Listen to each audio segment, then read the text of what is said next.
विश्व 24 न्यूज हर पल आपके साथ। 84 ठिकाणी संकलन केंद्र उभे कराते, ज्या ठिकाणी घरी शक्य नाही त्यांना संकलन केंद्रामध्ये जमा करावा। तिकडून आम्ही संकलन करून परत कदानीमध्ये विसर्जन करण्यासाठी आम्ही वाहतूकचं नियोजन केलेले।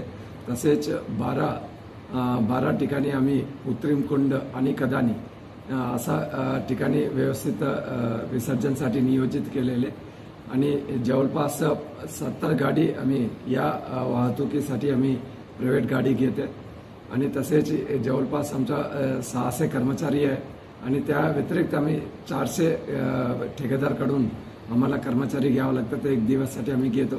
आणखी लोकांना विनंती आहे, जो NGO आहे आणि संस्था आहे त्यांना आपला व्हॉलंटियर असेल तर त्या व्हॉलंटियरचा आमच्याकडे रजिस्ट्रेशन करावं।